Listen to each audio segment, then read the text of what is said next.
Are you thinking about giving birth naturally or unmedicated? If so, then you're on the right video, because today I'm going to talk about making a plan and 10 things to factor.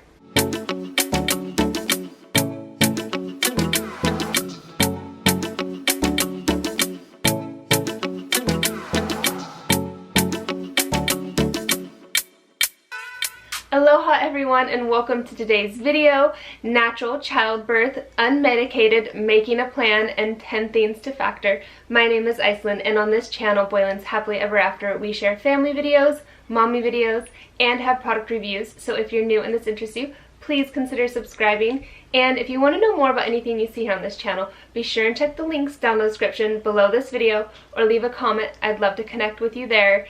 And as always, if you think these videos may help someone, please share them where you can. And I want to give a huge thank you to those of you who have subscribed since our last video. Your support here means so much to me. Thank you.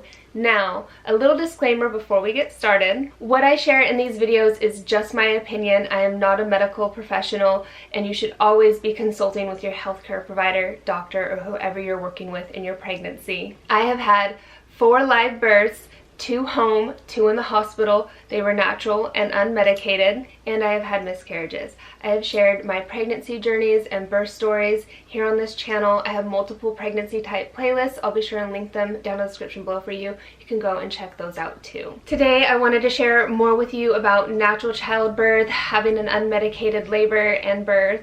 Because if this is something you are thinking about, I do know how scary it can seem. The most important thing I can share is to have a plan, have a backup plan, be willing to adjust where you need, or just scratch your whole plan completely.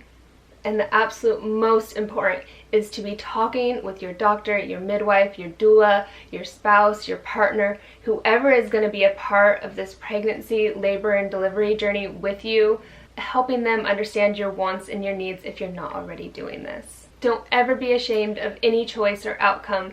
Childbirth takes on a whole life of its own. It's going to be your very own experience with your baby. I personally know with all 4 of mine, each one was different. Now for those 10 things that may factor into your birth plan. Number 1, pain levels vary. A person's stamina, tolerance, that's going to be each in their own body and mind. Personally, my first and third deliveries did not seem as painful as my second and fourth. The fourth might have been the most painful. However, looking back at the second, it was like pretty painful to the point it made it very hard for me to push. And the fourth being super painful at the point when it came time to crowning. Things that can affect your pain too can be the environment or the mindset that you're in at the time. Number 2, your contractions, their timing and intensity are going to vary as well too. When I broke my water with my second baby, that's when I felt some of the most intense, heavy pressured contractions. Number 3, how fast your contractions are going to hit you and the time that you have to recover in between them. Usually as your labor progresses, your contractions get closer together and more intense, so your recovery time is not as much there. Number 4, your baby size can vary. Usually your baby is going to be your genetics, so your body knows what you can handle. Which brings me to number 5, your body and size can vary. And also, usually with pregnancies, babies tend to get bigger the more pregnancies you have. Not always. For mine, each one was a few ounces bigger. And I have heard that for other women as well.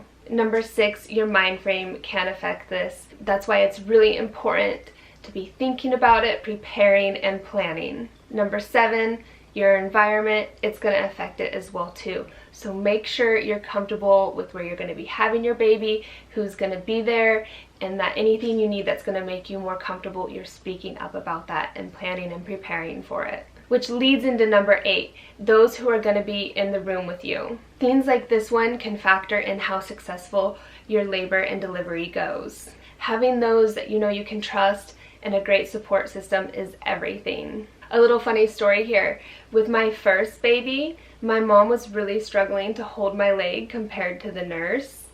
And so they felt like they were off, and that was really uncomfortable. I know she was trying her hardest, and as we progressed through the pushing, she was getting better. Like, I was able to communicate, help hold my leg the same way she was.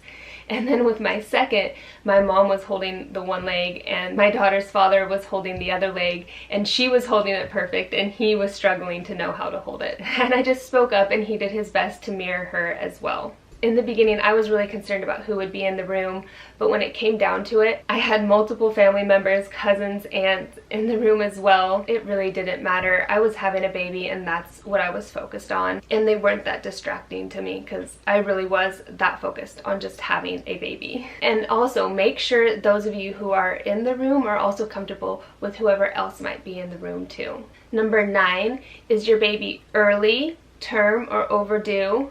This can greatly affect the type of labor and delivery you might have, and one of those things that might make you have to change your birth plan that you've wanted to go with. Number 10, how much research have you done? Have you heard of anyone who's had a natural or unmedicated birth? Before I had my 4 babies, I was doing a job shadow at the hospital in the birth center, and so I got to see so many labors and deliveries.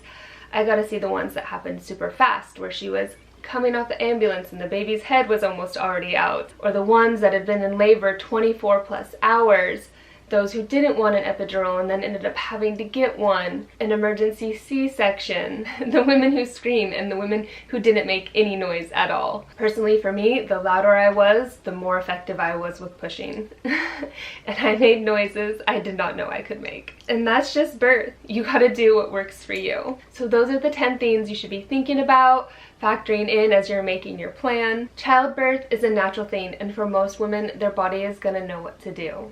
So listen to your body. And thankfully, we do live in an age where there is so many resources available to us.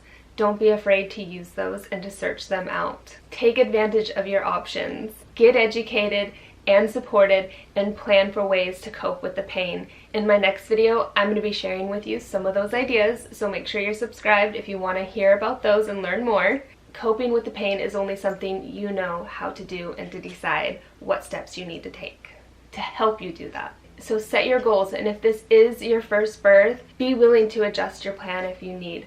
I really wanted to go in unmedicated, and honestly, when it came time for me to push, that's when I started asking for it. But at that point, it was too late to get it. And then, thankfully, pushing helped work through that pain. And I was amazed at how fast I started thinking about changing my birth plan. I just want to say I believe in you, and if you set your mind to do this, you can do it. Again, I'm going to have a video coming up on this topic, and if you want to check out my other birth stories, I've shared all 4 of them. I'll be sure and link that stuff down in the description below for you. Go and check them out. I hope this video helps you. If it did, please be sure and give it a thumbs up. Drop me a comment down below. I'd love to hear the things you're thinking, or if you have anything to add to this video. Thank you so much for watching, and as always, if you think these videos may help someone, please share them. I'll see you in the next one. Aloha!